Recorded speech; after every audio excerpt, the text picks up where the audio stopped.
This segment is sponsored by Rails-To-Trails Conservancy.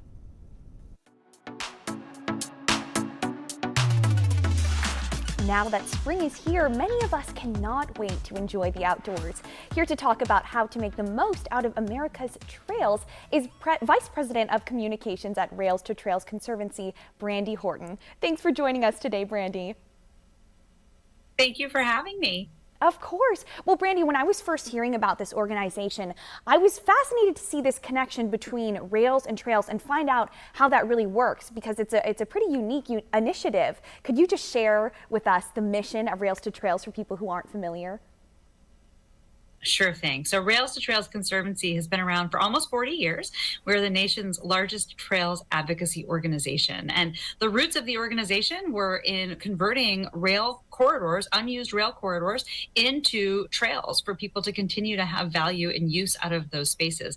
And today it's really, with 40,000 miles of multi-use trails on the ground, it's a new focus on connecting those trails and thinking about how we can use public space in different ways to do that. That is incredible to have all of those miles of trails that people can explore. So if people want to get outside, get on the trails in this kind of warmer weather that we're getting to, how do you recommend they do that? Well, one important thing to note is April 22nd, which is Celebrate Trails Day.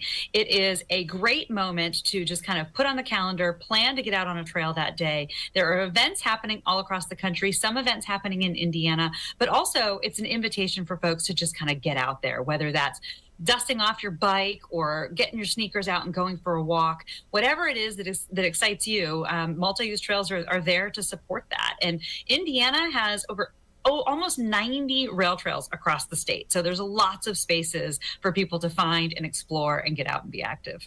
Wow, so many different ways and so many different places to kind of get active, as you were saying. And I believe you said April 22nd, which is also Earth Day. How can people kind of correlate those two different celebrations that have this combined emphasis on really taking care of the planet?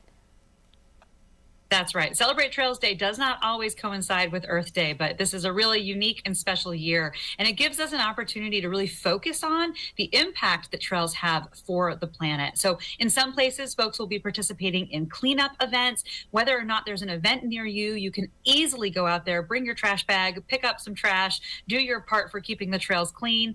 But trails also create a space for people to connect with nature in different ways, which is an important step in building stewardship for the planet. People begin to understand more kind of what we're talking about when we're talking about kind of protecting Mother Earth and protecting the planet. And they start to build a personal connection to that. So the trails create a space for that. But something else they do is they create a way for us to get around without a car. So when you start to think about the trails that exist in the community, what they connect to, the majority of trips that we take in the US are within a 20-minute walk or bike ride. So you can think about, can I take a trail to get where I'm going today? Maybe leave the car behind, a challenge to consider on Celebrate Trails Day.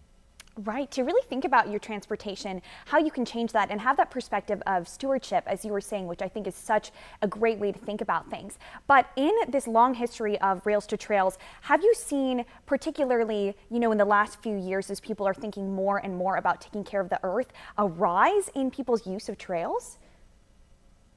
We have, and some of that really came out of the pandemic. There was a surge in trail use and really just the use of outdoor spaces overall. But since then, we've done a national opinion poll, and what we found is that 90% of Americans, almost everybody in the country, thinks that trails are an incredibly valuable asset to their communities. And 2/3 of Americans want to use trails more than they do now. So it reinforces the importance of continued investment in these spaces, but also in creating the programs and the activities. That's what it takes to get people to kind of take that first step and take that first opportunity to get out on trails. They know that the trail is a space for them if there's an event that really sparks their interest or kind of connects with what they want to do out there in those spaces. Right, that first way to kind of get in there and to sort of get involved with all the different trails that are out there. So Brandi, are there any ways that people can kind of help out, and where could people go for more information about the Rails to Trails Conservancy?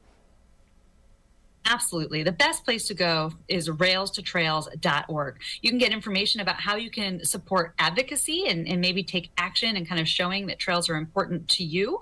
You can also find out about how to become a member, which is a really important way of building kind of the grassroots base for trails all across the country.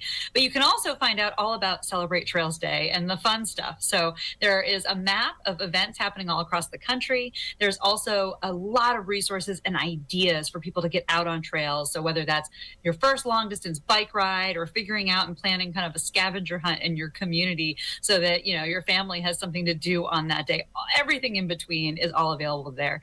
And then there's also a resource called Trail Link, which is Rails-to-Trails Conservancy's free trail finder database. It's a mobile app and it's a website. Helps you locate trails near you. You can search by the kinds of activities you like to do. You can also search just by things that are close by. And it gives you a sense of what the trails are like because there's user reviews and information about the activities that are allowed, surface types, all of those kinds of things. So great resources at rails-to-trails.org. Right, a trail for everyone. So thank you so much, Brandi, for joining us and telling us more. Thank you for having me. And for more information, you can visit rails-to-trails.org, and we'll be right back.